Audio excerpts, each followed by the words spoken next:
ఏమండి, మన వాడికి ఆ పిల్ల ఎలా నచ్చింది కావచ్చు.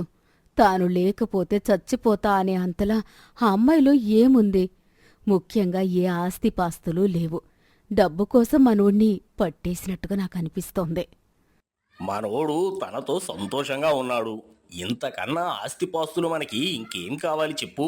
అమ్మాయి మన అబ్బాయికి నచ్చింది. ఇంతకన్నా అందం ఇంకేం కావాలి? అయినా సంసారం చేసేది వాడు. వాడికి నచ్చితే చాలు కదా. నీకు నచ్చడం ఏంటి? పోయి నీ పనేదో నువ్వు చేసుకోపో. "హుం, సరే సర్లే, ఎందుకంత ఆవేశం? వెళ్తున్నాన్లే" అని వంటగదిలోకి వెళ్ళిపోతుంది సుందరి. అప్పటికే వంటగదిలో వంట చేస్తున్న చిత్రాని చూసి, "ఏమ్మా చిత్ర, ఏం చేస్తున్నావేంటి?" "అత్తయ్య, పప్పుచారు, ఆలుగడ్డ వేపుడు." "ఆ పాపు, ఏంటా భాష? బంగాళాదుంప ఫ్రై అనాలి, పప్పు శారు కాదు, సాంబార్ అనాలి. మాట్లాడ్డం కూడా తెలియని నీలాంటి దాన్ని నా కొడుకు ఎక్కడ పట్టుకున్నాడో ఏంటో. అయినా వాడి ఆస్తి అందం చూసి నువ్వే వాడి వెనకపడి వాణ్ణి వలలో పడేసుంటావు." "అయ్యో, అలా అంటారేంటత్తయ్యా?" "మరి ఎలా అనాలి? నీలాంటి లేనోళ్లని చూస్తేనే నాకు ఒంటిమీద తేళ్లు జెరులు పాకినట్లుగా అనిపిస్తుంది. అలాంటిది నిన్ను నా ఇంట్లో పెట్టుకోవాల్సి వస్తోంది చూశావు. ఇదే నా కర్మ. ఇంకా నీ చేతి వంట తినే దౌర్భాగ్య స్థితికి నేను రాలేదు. వంట నేను చేసుకుంటాను. నువ్వు నా కంటికి కనిపించకుండా ఉంటే అదే నాకు చాలు" అని అనేసరికి చిత్ర ఎంతో బాధపడుతూ వంటగది నుంచి బయటకు వెళ్ళిపోతుంది. సుందరి చిత్ర చేసిన వంటని అంతా పడేసి కొత్తగా వంట చేయడం మొదలుపెడుతుంది. సాయంత్రానికి కిషోర్ రాగానే కిషోర్ దగ్గరికి వెళ్ళి సుందరి, "ఒరే కిషోరా, ఏంట్రా నీ భార్య నన్ను ఖాతరు చేయడం లేదు? నేనంటే కనీసం లెక్క చేయకుండా అయిపోతుంది. వంట చేస్తుంటే నేను వెళ్ళి ఏం చేస్తున్నావమ్మా అని అడిగినందుకు నీ భార్య చాలా కోపంగా, నేనేది చేస్తే నీకెందుకు, అన్నీ నీకు చెప్పే చెయ్యాలా అంటూ తాను వండిన ప్రతి వంటకాన్ని తీసి చెత్త డబ్బాలో పడేసిందిరా. నాకు అంత ఆహారం వృధాగా పోతుంటే ఎంత బాధేసిందో తెలుసా? దానికంటే ముఖ్యంగా నా కోడలు ఇలా ప్రవర్తించడం ఏంటి అని ఇంకా బాధేసింది. ఇలాంటివి రోజూ జరుగుతూనే ఉన్నాయి, కాని ఈరోజే కాస్త ఎక్కువ బాధగా అనిపించింది. అందుకే నీ వరకు తీసుకొచ్చాను" అని లేని కపట బాధను చూపిస్తూ ఏడుస్తూ వెళ్ళిపోతుంది సుందరి. సుందరి చెప్పిందంతా నిజమే అనుకున్న కిషోర్ చాలా కోపంగా చిత్ర దగ్గరకు వెళ్ళి, ఏంటి, నువ్వొచ్చి నెల రోజులు కూడా కాలేదు, అప్పుడే మా అమ్మ మీద రుబాబు చూపించాలని ప్రయత్నిస్తున్నావా? ఇలాంటి అవకాశవాదులు నా ఇంట్లో ఉండటానికి వీల్లేదు. వెంటనే వెళ్ళిపో. సుందరి ఎంతో ప్రేమ నటిస్తూ చిత్ర దగ్గరికి వచ్చి, "అయ్యో, అలా గెంటేస్తే తానెక్కడికి వెళ్తుందిరా? తన మనసు బాగోలేక ఇలా చేస్తుందేమో. నేనే స్వయంగా తనని తన పుట్టింటి దగ్గర దిగబెట్టి వస్తాను.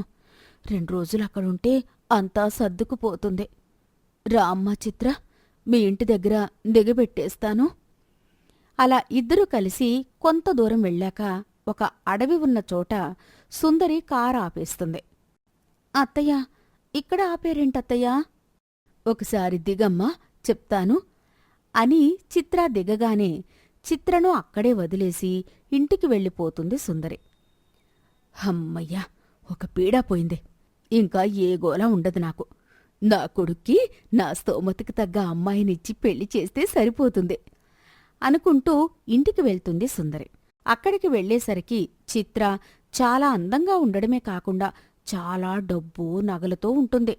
చిత్ర అంత డబ్బు నగలతో ఉండడం చూసి ఆశ్చర్యపోతుంది సుందరి. వెంటనే చిత్ర దగ్గరికి వెళ్ళి, "అమ్మా చిత్ర, ఇంత డబ్బు నగలు నీకెక్కడివి?"